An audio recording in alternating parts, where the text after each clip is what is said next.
E nessa noite eu quero encerrar falando sobre um tema, a importância de termos famílias no altar. As nossas famílias, a minha família, a tua família, devemos conduzi-las para o altar de Deus. Mas antes de nós entrarmos nessa palavra, eu quero orar com você, eu quero te convidar, feche teus olhos, busque a presença do Senhor, agradeça a Deus por tudo que Ele tem feito sobre a tua vida e pela tua casa e pela tua família. Pai querido, muito obrigado, Senhor. Obrigado por esse ano de 2021, obrigado, Deus, porque o Senhor tem nos guardado, obrigado porque o Senhor tem nos protegido. Queremos agora pedir que o Senhor nos abençoe nessa noite, que a Tua palavra encontre lugar nos nossos corações, Pai, para que possamos experimentar a cada dia aquilo que o Senhor tem, o desejo do Senhor para as nossas famílias e para a nossa casa. Muito obrigado por esse ano, obrigado por essas ministrações. Obrigado, Senhor, porque o Teu Espírito Santo tem nos conduzido durante toda essa caminhada. Abençoe cada casa, abençoe as famílias, aqueles que nos acompanharam, aqueles que ainda vão acompanhar através dessas mensagens, oh Pai. Muito obrigado. Nós oramos assim em nome de Jesus. Amém. Amém? Então vamos para a palavra do Senhor. Famílias no altar. Quando nós pensamos em altar, às vezes nós pensamos aqui onde eu estou, uma parte mais elevada, algo mais alto, e a igreja está aqui um pouco abaixo. Quando nós pensamos no altar, nós vamos pensando num lugar que é santificado, num lugar que é separado, um lugar que é santificado pela presença do Espírito Santo. Quando nós transportamos isso depois da nossa igreja, mas quando nós transportamos isso para dentro da nossa casa, para a nossa família, nós entendemos que a nossa família também pode ser algo, não como um altar, mas como algo santificado pelo próprio Deus e pela própria presença dEle. Mas para isso nós precisamos aí sim apresentar a nossa família no altar. Porque no altar de Deus nós vamos ver algumas características do que Deus faz quando nós nos prostramos diante dEle no altar. E é sobre esse tema que eu quero meditar agora nesses próximos minutos com vocês aí. Então coloque teu cinto de segurança, sente firme aí na tua poltrona, na tua cadeira, no teu sofá, e vamos ver o que Deus fala, o que a palavra do Senhor nos fala sobre o altar. E eu quero começar com um texto de 1 Reis 18:30, um texto que é bem conhecido no nosso meio, quando Elias vai enfrentar os profetas de Baal e de Azerá. Então Elias disse a todo o povo: aproxime-se de mim. O povo então aproximou-se, e Elias reparou o altar do Senhor que estava em ruínas. 1 Reis 18:30. Reparou porque o altar estava o quê? Aquele altar, o altar do Senhor, naquela época, quando Elias vai reparar, ele está o quê? Abandonado. O altar, então, ele estava quebrado. O altar, ele não tinha mais utilidade naquele momento. Por quê? Porque não era utilizado para adorar a Deus. Então, no meio do povo, o que acontece muitas vezes? Há uma infiltração de vários cultos, de várias religiões, de vários deuses, e o povo começa a se voltar para outros deuses, ele começa a se voltar para outro estilo de adoração, mas não mais a adoração ao Deus de Israel, mas a adoração a vários deuses, seja da fertilidade, o sol, a lua, enfim. Altar não estava mais sendo usado, então o altar estava o quê? Como se tivesse algo abandonado, algo que já serviu, algo que já teve o seu glamour no passado, já teve as suas histórias. Olha, esse altar era o altar onde nós celebrávamos o Deus de Israel, mas hoje o que nós celebramos? Nós não celebramos mais nada. Então o que eu entendo com isso? A minha casa já foi um altar, já foi consagrada, a minha família já foi consagrada, eu já consegui erguer um altar na minha casa, e toda a minha família seguia Jesus, mas hoje eu olho, e talvez nem toda a minha família esteja seguindo ao Senhor. Talvez a minha casa não seja mais um altar de adoração para o Senhor, talvez o altar da minha casa agora esteja em desuso, porque eu não estou mais consagrando a minha casa, eu não estou mais edificando esse altar ao Senhor, e é isso que está acontecendo agora aqui nesse momento, um povo que vai se distanciando de Deus. Depois que ele chamou o povo, ele apanhou 12 pedras, uma para cada tribo dos descendentes de Jacó, ou seja, as 12 tribos de Israel, a quem a palavra do Senhor tinha sido dirigida, e disse: seu nome será Israel. No altar, então, o que eu estou aprendendo aqui? Que no altar o nome é estabelecido. No altar, Deus está dizendo, olha, e o seu nome será Israel. Então ele pega e começa, os descendentes de Jacó, a quem a palavra do Senhor tinha sido dirigida, e disse, seu nome será Israel. O nome, no altar, o nome é estabelecido, ou reestabelecido. Aquilo que foi perdido, a identidade que foi roubada, a identidade que foi perdida, agora ela é restaurada. Então, não é que Elias está apenas começando a arrumar, ou organizar, ou restaurar o altar, não. Ele vai restaurar toda a nação. A simbologia de restaurar o altar tem uma simbologia de dizer que está apontando para quem? Para a nação. Então toda a nação agora vai passar por esse ajuste, toda a nação vai ser restaurada pelo poder de Deus. Simbolizava todo o povo, as 12 tribos. Então quando ele pega as 12 pedras, e ele separa aquelas pedras, e ele prepara aquelas pedras, que ele vai fazer aquele ato simbólico de restaurar aquele altar que estava abandonado, ele está apontando para quem? Para as tribos de Israel, ele está apontando para a nação de Israel. Quando nós vamos restaurar o nosso altar, que foi quebrado, que foi abandonado, nós precisamos apontar para Deus. Por quê? Porque nós queremos ser restaurados para cumprirmos a missão de Deus dentro da nossa família. Queremos a restauração da nossa família. Para isso nós precisamos apontar para quem? Para quem é o dono do altar. É isso que Elias vai fazendo. Então ele vai simbolizando aquilo que ele vai fazer, através do fogo do Espírito Santo, que vai descer depois lá para frente, e vai realmente mostrar para o povo que Deus estava ali, naquele lugar, naquele ambiente. Essa história, antes desses versículos 30, 31 em diante, vai relatar o quê? Que os profetas de Baal se cortaram, prepararam o altar, prepararam novilhos dele, gritaram, se cortaram, invocaram, e nada aconteceu durante boa parte do dia, ou a maior parte do dia. E agora quem está fazendo e preparando o altar e preparando o holocausto agora é Elias, que está começando a fazer isso. O texto continua, 1 Reis 18, 32. Com as pedras construiu um altar. Então agora não é só apenas restaurou algo, ele está construindo algo que foi o que? Totalmente danificado, algo que foi totalmente largado. E muitas vezes, quando nós olhamos para a nossa vida, nós precisamos entender que existem coisas dentro de nós que nós precisamos abandonar para construir algo novo. Precisamos limpar o terreno, precisamos arrancar a imundícia, precisamos arrancar o pecado, para quê? Para que possamos construir algo novo.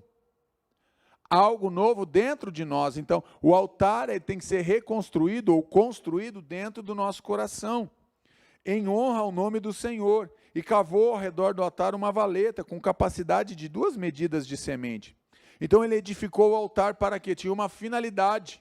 A finalidade maior que Elias, então, ele vai restaurar ou construir esse altar é para glorificar, ou seja, é para honrar o nome de Deus. Diante de quem? Diante do povo, diante da nação, diante da família. Então, quando Deus faz algo na tua vida, quando Deus reconstrói algo na tua vida, é para você honrar Ele, mas aonde? Dentro da tua família, no meio dos seus, no meio da tua igreja. Às vezes Deus está te honrando no teu trabalho, você precisa honrar Ele lá no teu trabalho, você precisa honrar Deus lá na tua faculdade.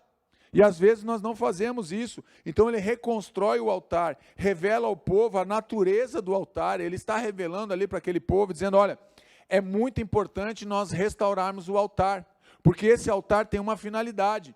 Nesse altar nós oferecemos algo ao nosso Deus, nós oferecemos o quê? Sacrifícios a Deus.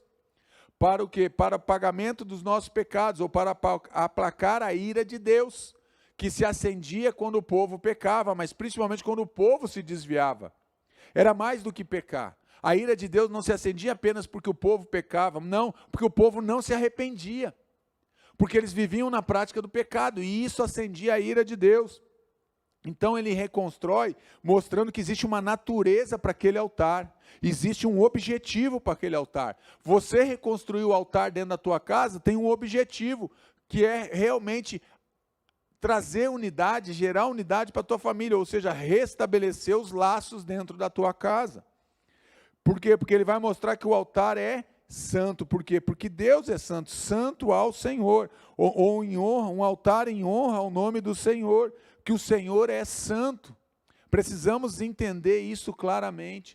Quando falamos de santo, você sabe, está falando de ser algo separado, algo que foi separado para cumprir um propósito, para estabelecer algo que foi dado pelo próprio Deus, ou seja, uma missão para se cumprir. Então nós somos santos, porque nós fomos separados. Quando? Quando nós entregamos a nossa vida aos cuidados de Jesus. Quando nós passamos pelo batismo e nós dissemos, eu morri para o mundo e agora eu sou uma nova criatura em Deus, uma nova vida, uma nova perspectiva, uma nova ideia, uma nova ideologia, um novo destino, uma nova vontade. Tudo isso vem quando nós temos um encontro no altar com Deus. E é isso que Elias está agora ensinando para o povo de Israel. E o texto continua, 18:33. Depois arrumou a lenha, cortou o novilho em pedaços e o pôs sobre a lenha. Então lhe disse, encham de água 4 jarras grandes e derramem-nas sobre o holocausto e sobre a lenha. Este ato tipifica Cristo, que morreu por todos os pecadores. Esse ato que Elias está fazendo aqui, mesmo sem ele ter essa compreensão, hoje nós conseguimos ter essa compreensão, está apontando para Jesus. Tipifica o quê? Algo que viria a acontecer. Não agora um novilho, não agora apenas um novilho que foi cortado ali, não, mas agora o Cordeiro de Deus que tira o pecado do mundo. Não apenas que esconde agora, não apenas que apaga, mas agora algo, um Cordeiro que arranca o pecado do mundo. Isso é uma tipologia de Cristo, ou seja, aponta para Jesus. Isso que está acontecendo aqui em 1 Reis 18, vai apontar para o alto, vai apontar para a restauração que Deus vai fazer, não apenas agora com Israel, mas com todos aqueles que invocam o nome do Senhor, com todos aqueles que buscam o Senhor, com todos aqueles que se colocam diante de Deus e dizendo, Deus, nós precisamos do Senhor. É isso que vai acontecendo aqui nesse texto de 33. E o 34, façam-no novamente. Então ele manda encher os cântaros, manda derramar a água. Lembre-se que naquela época a água era algo escasso, hoje também está escasso. E disse a eles, e o fizeram de novo, façam-no pela terceira vez, ordenou a eles e fizeram pela terceira vez. 3 vezes ali, por que 3 vezes, pastor? Totalidade, algo completo. Ele queria mostrar para o povo de Israel que o que ele estava fazendo, ele só poderia fazer com a concordância de Deus, ou seja, debaixo do poder de Deus. Não é algo que Elias poderia fazer porque ele quis fazer, porque ele apenas desejou fazer, não. É algo que ele recebeu do próprio Deus. Não deixa dúvida para o povo que Deus estava com ele. É isso que ele vai comunicando nesse momento. Que ele está preparando o altar, ele já despedaçou aqui o novilho, já colocou as partes do novilho no altar, e agora ele manda encher toda aquela valeta e todo aquele ambiente com água. Por quê? Porque os profetas de Baal passaram a manhã inteira se cortando e não desceu nada, e nada aconteceu. E agora não apenas ele quer realmente mostrar o poder de Deus, mas ele quer dizer que Deus tem o poder sobre todas as coisas. Deus tem o poder sobre o altar. Deus tem o poder sobre o sacrifício que está no altar. Deus tem o poder sobre a água. Deus tem o poder sobre as pedras. Deus tem o poder sobre todas as coisas que estão envoltos ou estão envolvidos naquele sacrifício. Porque ele é o Deus Todo-Poderoso. Então ele vai mostrando, através dessas 3 vezes que ele manda derramar água, ele está dizendo, é algo completo, é uma totalidade, é algo que não tem espaço para vocês duvidarem. Nenhum outro Deus conseguiu e nenhum outro Deus vai fazer isso. Somente o nosso Deus, que tem o poder sobre os elementos, tem o poder sobre o fogo, tem o poder sobre as águas. Só o nosso Deus, que tem todo o poder e toda a autoridade, poderia fazer algo semelhante a isso. E o verso 35 e 36 do texto continua dizendo, a água escorria do altar, chegando a encher a valeta. Olha só, ele foi derramado sobre o altar, sobre todo o altar, e ela escorria do altar. Não é que ele botou um pouquinho da água, não, meus irmãos. Ele derramou a água valendo. Ele foi firme, derramou muita água sobre todo aquele... Ele ensopou o altar. Então não é que teve ali uns pinguinhos d'água, não. Ele ensopou bastante aquele altar, para mostrar a grandeza do poder de Deus, a hora do sacrifício. O profeta Elias colocou-se à frente e orou. Depois que ele faz tudo isso, qual é a atitude dele? Ele vai diante de Deus e ora, ó Senhor Deus de Abraão, Deus de Isaque, Deus de Israel, que hoje fique conhecido que tu és Deus em Israel, e que eu sou teu servo, e que fiz todas essas coisas por ordem tua. Olha só, que homem inteligente. Então, Deus instrui Elias como ele deveria proceder. Então não veio da cabeça de Elias tudo aquilo que ele fez, mandou molhar, jogar muita água, reconstruir o altar, colocar o novilho, colocar a lenha, colocar as pedras, encharcar com água. Tudo isso ele recebeu de quem? De Deus. E agora ele vai e ele invoca o quê? O Deus triuno, ou Deus, a Trindade. Ele invoca o próprio Deus, o Deus Pai, o Deus Filho, o Deus Espírito, através de quem? O Deus de Abraão, o Deus de Isaac, o Deus de Jacó. Ou seja, ele vai no Deus das gerações. Ele diz: eu sei o que o Senhor fez através de Abraão, eu sei o que o Senhor fez através de Isaac, eu sei que o Senhor levantou da geração de Jacó as 12 tribos de Israel, e eu sei o que o Senhor vai fazer hoje, o que o Senhor vai fazer agora diante desse povo, diante desses olhares. O que eu quero te dizer com isso? Deus quer fazer algo na tua família, Deus quer fazer algo que todo mundo veja, que todo mundo aponte para a tua casa, que as pessoas apontem para a tua família e diga: Deus está com aquela família, porque Deus vai dar instrução daquilo que Ele deseja fazer para você, mas Ele faz isso com quem? Com quem é íntimo dEle. Amém? Então Deus vai instruir Elias como ele deveria proceder. É isso que está acontecendo aqui. E o verso 37 do mesmo capítulo 18 diz assim: responde-me, ó Senhor, responde-me, para que este povo saiba que tu, ó Senhor, és Deus, e que fazes o coração deles voltar para ti.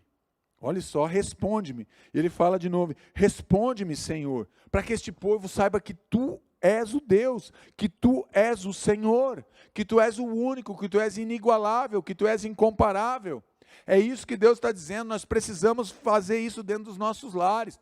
Precisamos restaurar o altar, sim, mas precisamos restaurar e dizer dentro da nossa casa que existe um rei que governa, que é o Deus Todo-Poderoso. Ele precisa governar a nossa casa, Ele precisa governar as nossas atitudes, Ele precisa dirigir os nossos pensamentos, mas para isso a gente precisa estar reconstruindo ou refazendo o altar. Tudo que Deus fez por meio de Elias tinha como objetivo trazer o povo de volta para o relacionamento com o Pai. Tudo que Deus fez através do profeta Elias nessa passagem, o objetivo maior era fazer o povo se voltar para Deus, era o povo se voltar novamente. Hoje o que Deus fez através de Jesus Cristo, o que Deus continua fazendo, o chamado de Deus hoje no nosso tempo não é diferente. Deus continua nos chamando para nós nos voltarmos para Ele, para nós consagrarmos a nossa casa para Ele, para nós entendermos o amor dEle, para nós buscarmos o amor dEle, para nós vivermos debaixo desse amor. É isso que Deus está fazendo e Ele continua fazendo ainda nos nossos dias. Ele continua apontando, como Ele apontou para Elias o que era para fazer, Ele continua apontando para nós: olha, se reúna, se junte com a tua família, me honre no meio da tua família. É isso que Ele está dizendo. Tudo que Ele fez tinha um propósito, tinha um objetivo realmente de trazer o povo de volta. Tudo que Deus quer fazer na tua vida, na tua casa, Ele tem um objetivo, Ele quer te trazer de volta. Mas pastor, eu não estou afastado, mas Deus quer trazer o teu filho, Deus quer trazer o teu cônjuge, Deus quer trazer o teu pai, Deus quer trazer a tua mãe, teu irmão, teu tio, Deus quer trazer as famílias de volta para o convívio dEle, apontando para Ele, buscando a presença dEle. Esse é o desejo do nosso Deus. Verso 38, então o fogo do Senhor caiu e queimou completamente o holocausto, a lenha, as pedras, o chão, e também secou totalmente a água na valeta. Fogo aqui vai tipificar o que? O juízo de Deus contra o povo rebelde e seus pecados. Esse fogo, quando cai do céu, que ele queima, como falou ali, o fogo caiu e queimou completamente o sacrifício, queimou o holocausto, ele queimou totalmente a lenha, queimou as pedras que ele tinha separado, queimou o chão ao redor, e também secou todo aquele rego cheio d'água, aquela valeta cheia d'água. Então Deus está dizendo assim: eu estou aceitando. Por quê? Porque eu estava prestes a trazer o juízo sobre Israel novamente. Quando nós nos arrependemos, Deus ele segura aquele juízo sobre as nossas vidas. Porque Deus deseja muito mais do que trazer o juízo para nós. Deus deseja que nós venhamos a nos arrepender, que nós possamos nos voltar para Ele. Às vezes pensamos: não, Deus tem prazer em trazer o juízo dele sobre nós. Gente, eu quero falar uma coisa: se Deus trouxer o juízo dele sobre a minha vida, sobre a tua vida, sobre as nossas casas, sobre a nossa igreja, sobre a nossa nação, não sobra nada. porque todos nós somos pecadores. O que Deus deseja não é apenas que Deus quer trazer um juízo, não, Ele quer um arrependimento do coração do ser humano, para que o ser humano se volte para Ele, para que nós possamos nos voltar para Deus. Esse é o desejo de Deus.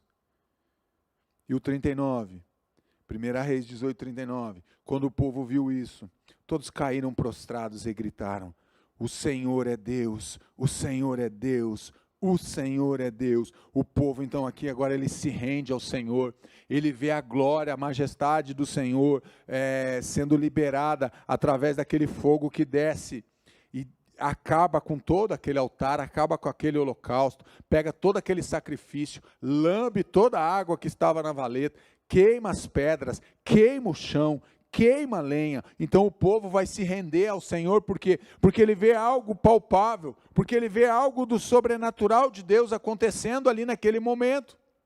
Ele vê a manifestação poderosa do poder de Deus sendo revelado novamente no meio do povo de Israel, e não apenas no meio daquele povo incrédulo, mas para todo aquele povo, e os profetas também de Baal que estavam ali assistindo. Reconhece mais uma vez o poder de Deus e o seu amor por Israel. Deus, ele mais uma vez, quando ele aciona, quando ele libera o poder dele do céu, ele está dizendo: olha, eu amo vocês, e porque eu amo vocês, eu quero vocês, e porque eu quero vocês, eu vou manifestar o meu poder mais uma vez no meio do povo. E Deus pode estar dizendo o mesmo para você nessa noite: porque eu te amo, porque eu quero um relacionamento com você, então eu vou tocar na tua vida, eu vou tocar na tua família, eu vou restaurar a tua casa, eu vou restaurar o teu relacionamento, eu vou restaurar a tua história. Porque Deus nos ama, porque Deus tem um amor, e o poder dele foi acionado naquele momento, porque ele falou para Elias como era para proceder, e Elias cumpriu aquilo que Deus estabeleceu para ele fazer naquele momento. Em primeiro lugar, eu quero falar 5 características do fogo aqui rapidamente, para nós encerrarmos nessa noite. O fogo, ele é purificador. O fogo, ele vai ter um papel de purificar. Tudo que é passado pelo fogo é purificado pelo fogo. Olha o que diz a palavra do Senhor: assim diz o soberano, o Senhor: no dia em que eu os purificar de todos os seus pecados, restabelecerei as suas cidades e as ruínas serão reconstruídas. Ezequiel 36, 33. A ideia era evitar a propagação das pragas no meio do povo. O que acontece aqui? A purificação, o ato de você se purificar, quando você chegava nas casas, quando você chegava, por exemplo, na sinagoga, e isso acontece ainda no meio do povo, o ato de você lavar as mãos, lavar os pés, o que representa? Era um ato de você estar se purificando, porque a ideia era evitar o que? A propagação de pragas, de doenças no meio do povo. Então, precisava se lavar, precisava se purificar. Mas isso é algo que é exteriormente. Mas o que Deus está também dizendo é que Ele quer purificar a gente dos nossos pecados, e isso é interno. Por quê? Porque eu não posso dimensionar se Deus está te queimando os teus pecados através do Espírito Santo de Deus. Eu não sei como chegar diante de você e dizer: Deus te santificou, Deus te purificou. Não, isso é uma experiência tua com Deus. Eu posso falar da minha experiência com Deus, daquilo que Deus está purificando na minha vida, ou aquilo que Ele está arrancando, que são os meus pecados. Mas eu não tenho como saber com você, porque é algo individual. Vai refletir no coletivo, mas é algo individual, é algo que cada um precisa buscar em Deus. Essa purificação. Então o fogo vem para purificar as nossas vidas, para purificar a nossa mente, o nosso corpo, a nossa alma, vem para nos limpar. Então o fogo do Senhor caiu e queimou. Fogo purifica toda impureza. Então o fogo do Senhor caiu e queimou completamente holocausto, lenha, pedras, chão e água. Você entendeu? O fogo vem para purificar toda a impureza, tudo aquilo que estava em volta do altar, tudo aquilo que não podia estar ali, ou que não deveria mais estar ali, que podia representar algum ato de impureza para o povo, Deus vem e queima. O que Deus está fazendo nessa noite? Ele quer queimar todas as impurezas do teu coração, através desse fogo purificador, para que você não fique com nenhuma impureza, para que o inimigo não tenha do que te acusar, para que o inimigo não tenha vantagem sobre a tua vida e sobre a minha vida, porque ele é o nosso acusador, então ele gosta muito de nos acusar. Mas ele perde força de acusação, ele perde poder de acusação. Quando? Quando nós confessamos os nossos pecados, quando nós passamos pelo fogo purificador. É isso que o texto vai dizer. Então, Deus ele quer arrancar todas as impurezas. Deus não pode deixar nada, Deus não quer deixar nenhuma impureza. E para isso eu e você não podemos esconder nada de Deus. Não podemos ter um quartinho secreto dentro da nossa alma, dentro do nosso coração, coisas que nós escondemos, coisas que nós ocultamos, pecado que nós muitas vezes alisamos, pecados que nós temos que muitas vezes continuamos a praticar, mas ninguém sabe, ninguém vê, mas Deus sabe, Deus vê. Porque Deus sabe todas as coisas. O fogo tem esse papel de ser purificador. Deus quer purificar toda a impureza, para que o altar esteja completamente limpo. Deus quer purificar todas as impurezas. Se alguém se purificar dessas coisas, será vaso para a honra, santificado, útil para o Senhor e preparado para toda boa obra. 2 Timóteo 2,21. A purificação acontece quando passamos pela cruz. É importante nós entendermos isso. Quando nós somos purificados, pastor, quando nós temos a iniciativa, e é nós que tomamos essa iniciativa, de nós chegarmos diante de Deus, através de Jesus Cristo, diante da cruz, e reconhecer o quê? Reconhecer as nossas falhas, reconhecer as nossas impurezas, reconhecer os nossos pecados, reconhecer a nossa vida como nós somos realmente, sem máscara, sem massa nenhuma, sem esconder nada, sem ocultar nada, sem deixar nada nas trevas. Pelo contrário, estar realmente nu na presença de Deus, não nu fisicamente, mas nu espiritualmente, no sentido de se mostrar, no sentido de se revelar para Deus, porque Deus já sabe o que está dentro do meu coração, mas eu tento ocultar, eu tento esconder. Parece um malabarista que fica ali tentando esconder as coisas, ocultando aquilo que está acontecendo para não deixar cair, para que as pessoas não vejam. Você não tem que se preocupar com os outros, se preocupe com o que Deus está vendo de você. Somos purificados do que? Da corrupção, porque nós nos corrompemos com o pecado. Essa é a verdade. Então, do que nós somos purificados, pastor? Da corrupção que está muitas vezes dentro de nós, que está e habita no meio de nós, e muitas vezes habita dentro do nosso coração, porque nós, de uma forma geral, nós somos corruptos. O ser humano tem essa tendência, tem essa facilidade de caminhar em favor, em direção da corrupção, em direção das facilidades, em direção das coisas que muitas vezes não são tão corretas. Eu não estou generalizando aqui, eu não estou dizendo que todo mundo é assim.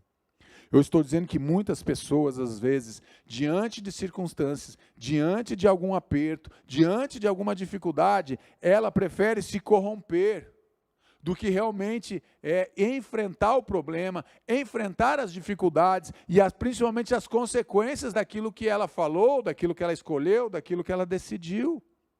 Então nós queremos ver os nossos altares restaurados, mas nós não entendemos que precisamos passar por esse fogo purificador, e esse fogo vai estar na cruz de Cristo.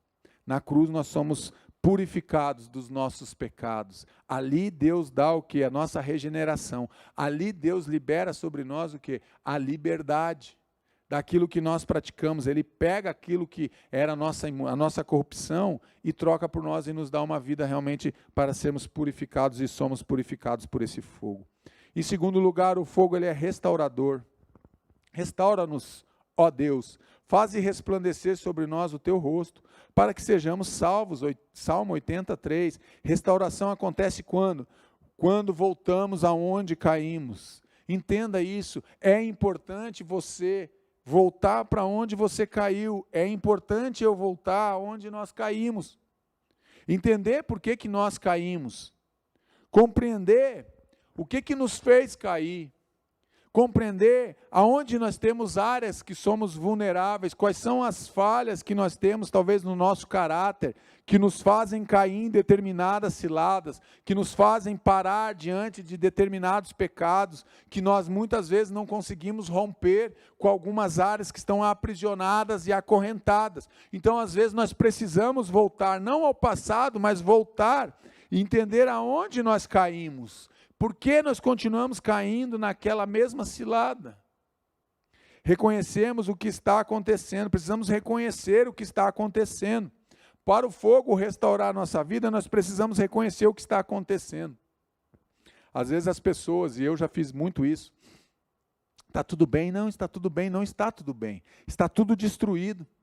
Você está vivendo uma vida devastada, em alguma área ou em várias áreas da tua vida, sentimental, emocional, profissional, financeira, conjugal, relacionamento com os filhos, mas você, diante da comunidade, diante dos teus pais, diante da sociedade, diante das pessoas, você tenta passar uma imagem que tudo está correto, que tudo está bem, e não procura ajuda, e quando procura ajuda, às vezes já não tem mais jeito, porque a porteira já foi estourada. Aí você vai falar com a pessoa, não pastor, nós já estamos separados há 6 meses, há 3 meses, e o que você quer? Não, eu quero restaurar o meu casamento, mas por que, abençoado, você não foi pedir ajuda quando começou a dar os primeiros sinais que não estava legal o teu casamento? Esperamos as coisas acontecer, o patrão vai sinalizando, você precisa estudar, você precisa chegar no horário do teu trabalho. O horário é às 8, você chega às 8h05, 8h10, 8h05. O teu patrão está sinalizando, aí quando tem um corte na empresa, você é cortado, você diz, não, mas ele foi injusto. Não, não foi injusto, não. Ele está te falando, ele está te orientando, ele está te exortando, mas você não ouve, não escuta. Fogo restaurador. O fogo vem para nos restaurar. Restaura-nos mais uma vez, ó Deus. Restaura-nos mais uma vez, ó Deus, nosso Salvador. E desfaze o teu furor para conosco, Salmo 85, 4. O povo pede para Deus restaurá-los. Nós temos que pedir para Deus restaurar o nosso altar nessa noite. Precisamos desesperadamente pedir, Deus restaura o nosso altar. Deus restaura a nossa família. Deus restaura o meu coração. Deus restaura a minha história. Deus restaura a minha vida. Precisa ser gerado arrependimento, mas eu só vou reconhecer que eu preciso ser restaurado se dentro de mim, se dentro do meu coração, for gerado que o sentimento que eu preciso de me arrepender daquilo que eu pratico. Porque senão eu não vou querer ser restaurado, porque eu acho que eu não preciso de restauração. Eu acho que eu estou muito bem. Eu estou vivendo muito bem. Por que eu vou ser restaurado se eu não reconheço a necessidade? Então não vai ser gerado arrependimento. Se eu não reconheço a necessidade de me arrepender, ou que eu estou em maus caminhos, ou que eu estou vivendo uma vida que desagrada a Deus, eu vou me arrepender do quê? Se eu não entendo que eu preciso de arrependimento, eu não vou me arrepender. Precisa ser gerado no coração do povo o arrependimento. Precisa ser gerado no meu coração e no teu coração o sentimento de arrependimento. Então o fogo do Senhor caiu e queimou. É o texto de 1 Reis 18. Queimou, não deixou nada do sacrifício. Eu quero que você entenda. Quando Deus vem e queima algo da tua vida, Ele vem e queima completamente. Ele não vai deixar nada. Não vai deixar pedra sobre pedra. Não vai deixar cinza sobre cinza. Porque Ele precisa limpar. Porque Ele precisa restaurar. Porque Ele precisa purificar a minha vida e a tua vida. Por isso Deus vem e queima todo aquele altar. E queima todo aquele sacrifício. Deus, Ele está desejando nessa noite restaurar algo na tua vida. Deus, Ele me trouxe essa palavra no coração porque Deus quer restaurar algo na tua história. Deus, Ele quer restaurar e quer purificar alguma coisa na tua vida. Em algum momento da tua vida você vacilou, eu já vacilei e eu vacilo ainda. Mas ficaram coisas que você não olhou, você não reconheceu, e Deus está te trazendo à tona nessa noite, Deus está trazendo isso ao teu coração. Então coloque isso agora na presença do Senhor. Ore, diga, Senhor, gere arrependimento no meu coração por causa desse pecado, por causa dessa atitude, por causa desse comportamento. E eu apresento isso agora aos pés da cruz, pelo fogo purificador, pelo fogo restaurador. Deus, Ele está restaurando corações nessa noite, Ele está restaurando famílias. Em terceiro lugar, o fogo transforma.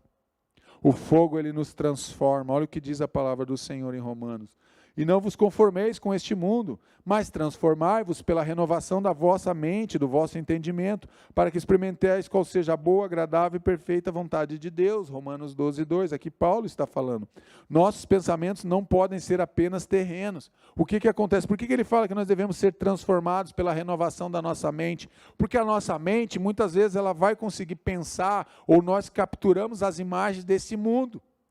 nós conseguimos capturar na nossa mente as imagens terrenas daquilo que nós vivemos, ou das experiências que nós vivemos, tanto as experiências boas quanto as ruins, as experiências que nos marcam, tanto positivamente quanto negativamente. Então, nós muitas vezes, a nossa mente vai acessar qual? Essas imagens. Então, nós precisamos renovar a nossa mente, para que a nossa mente não esteja mais presa a esse mundo, apenas as coisas terrenas, mas para que a nossa mente se ocupe com as coisas que são espirituais, as coisas que são eternas, que virão depois, que já estão acontecendo no mundo espiritual, mas ainda não se materializaram aqui, talvez na minha vida e na tua vida, mas que no mundo espiritual Deus já liberou.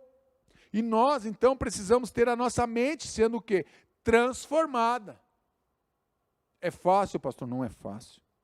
Porque ficamos com as impressões desse mundo, ficamos com as impressões do que está acontecendo, do momento em que nós estamos vivendo.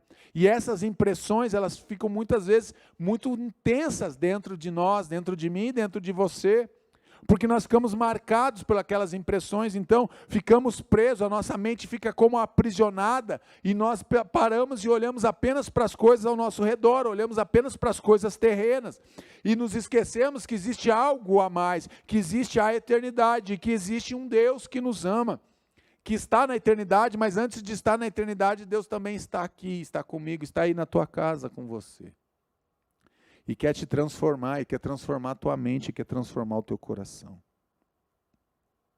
Então o fogo do Senhor caiu, queimou completamente o holocausto. Tudo foi transformado pela presença do fogo de Deus. Eu quero que você entenda isso.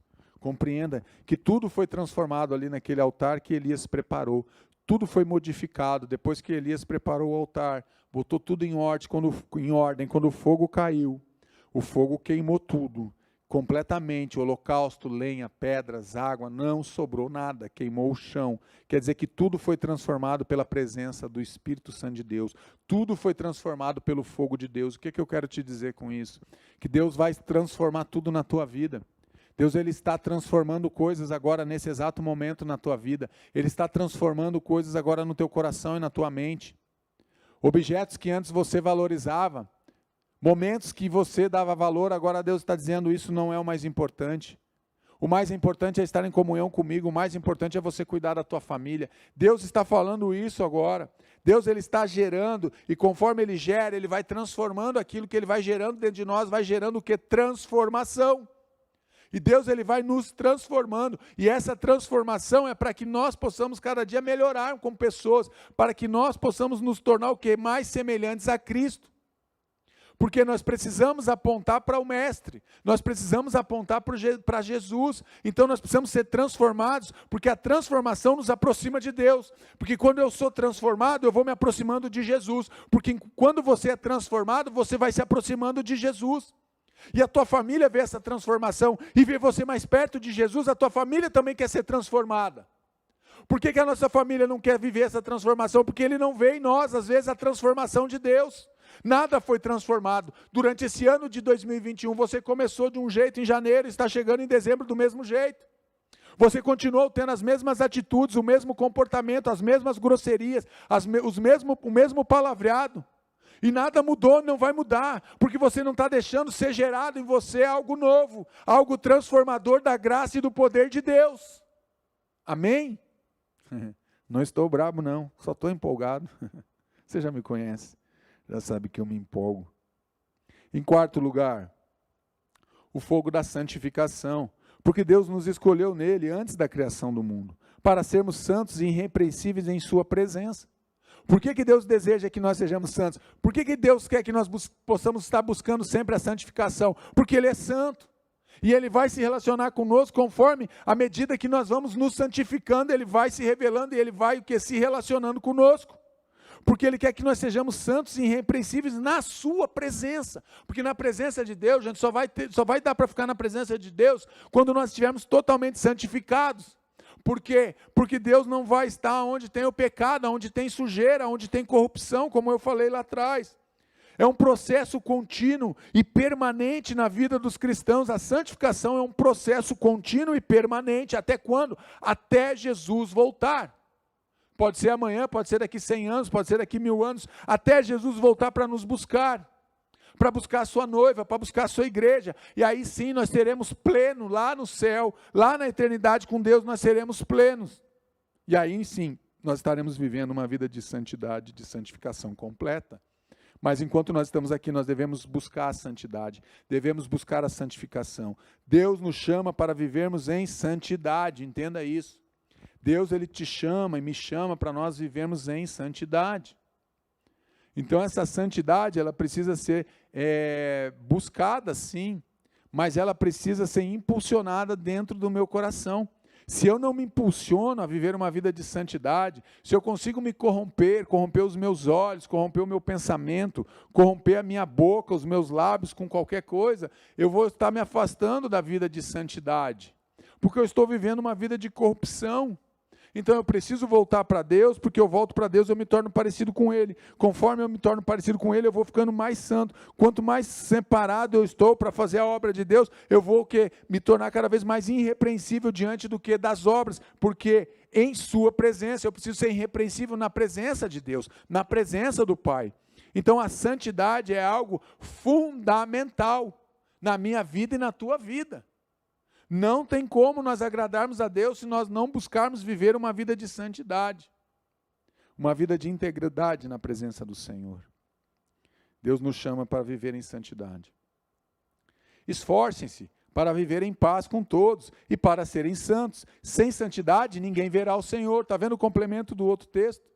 Esforcem-se para viver em paz. Do que depender de nós, nós devemos viver em paz com todos.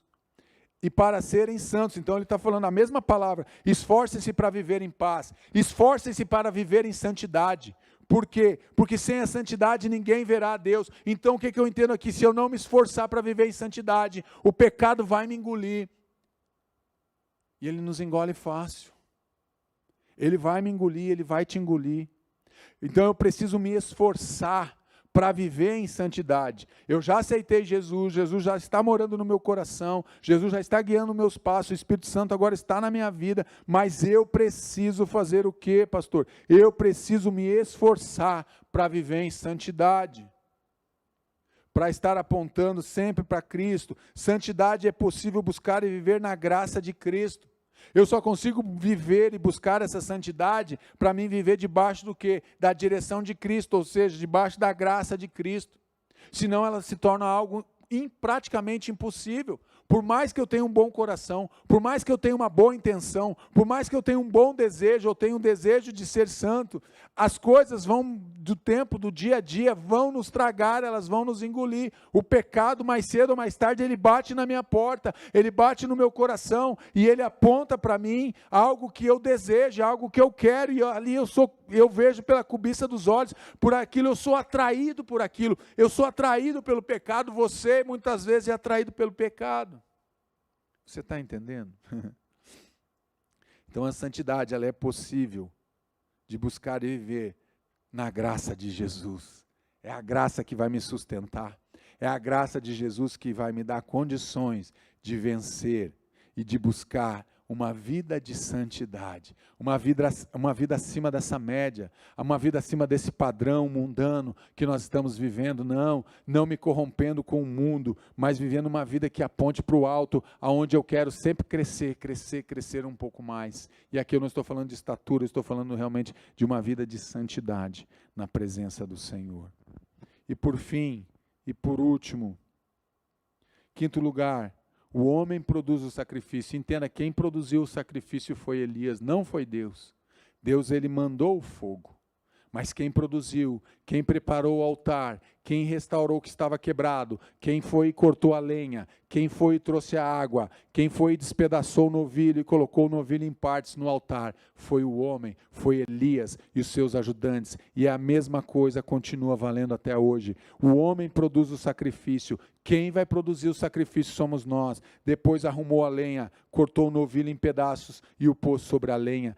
Quem preparou o sacrifício foi Elias. Quem prepara o sacrifício é o Marcos. Quem prepara o sacrifício é a Maria, é o José, é o Pedro, é a Ana, é o João, é o Maurício. Quem prepara o sacrifício sou eu e você. Olha o que o texto diz: o fogo só desceu depois que o altar e o sacrifício estavam preparados. O fogo de Deus só vai descer quando no teu coração for gerado o arrependimento, porque daí Deus vai dizer: agora eu posso santificar, agora eu posso purificar, agora eu posso restaurar, porque Ele se inclinou para mim, Ele está me buscando. Foi isso que Elias fez. Depois que ele prepara tudo, ele ora a Deus, ele diz: Deus, eu fiz a minha parte, agora o Senhor precisa fazer a sua parte. A sua parte é descer com fogo, Deus, porque eu não tenho fogo, eu não sou o fogo, mas o Senhor é o fogo, o Senhor responde com o fogo. Então Elias preparou tudo o que precisava, e quando tudo estava preparado, e quando tudo estava pronto, então o fogo desceu, e queimou todo o holocausto, e queimou aquele altar, e queimou aquelas pedras, e queimou aquela água, e queimou aquele chão, e queimou todas as coisas. Então quem produz o sacrifício é você. O que Deus está dizendo com isso? Ele está dizendo: Marcos, você tem que ser o sacrifício, incline o teu coração, seja o sacrifício que eu estou buscando, para que eu possa te santificar, te purificar, te restaurar. Nessa noite é isso que Deus quer fazer, é isso que Deus está apontando para nós nessa noite. O fogo só vai descer, só vai queimar no altar o sacrifício depois que tudo estiver preparado. E a pergunta que eu quero te fazer: o teu altar está preparado nessa noite? Você já arrumou as pedras, já arrumou a lenha, você já arrumou o sacrifício, você já preparou a água, você já preparou o altar? Para que haja a manifestação do fogo, o altar precisa estar preparado. Vamos preparar o nosso altar. Depois arrumou a lenha, cortou o novilho em pedaços. Devemos preparar o sacrifício. Depois do sacrifício preparado, Deus responde. Deus, Ele vai responder depois que o sacrifício está preparado. O que eu aprendo aqui? Que Deus, Ele vai reagir a uma ação do ser humano. Buscar-me-eis e me achareis quando me buscarem de todo o vosso coração. Clama a mim e eu vou responder.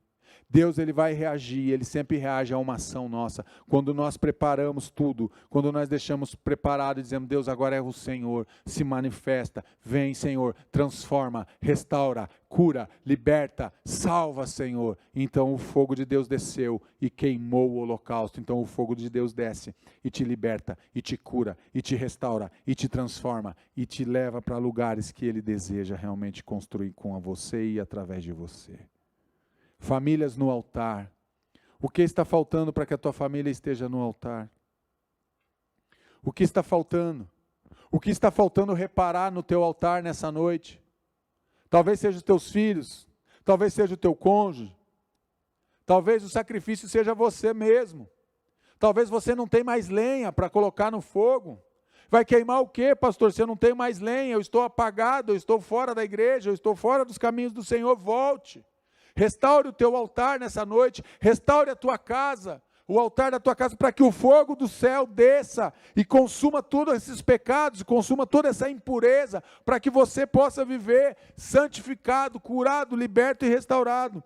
Famílias no altar precisa ser purificado, precisa ser restaurado, transformado, santificada na palavra. Você vai produzir o sacrifício. Essa noite é você que tem que produzir o sacrifício, meu irmão. Produza o sacrifício para que Deus possa responder com fogo. Vamos ofertar nossa família no altar de Deus. Esse momento eu quero te convidar. Feche teus olhos aí, vamos ofertar nossa família agora no altar do Senhor. Feche teus olhos e vamos orar. Senhor, nosso Deus e nosso Pai, muito obrigado, Pai, por esse tempo. Obrigado pela Tua palavra nessa noite, Pai. Como a Tua palavra é poderosa, como a Tua palavra transforma vidas, como a Tua palavra transforma destinos e corações.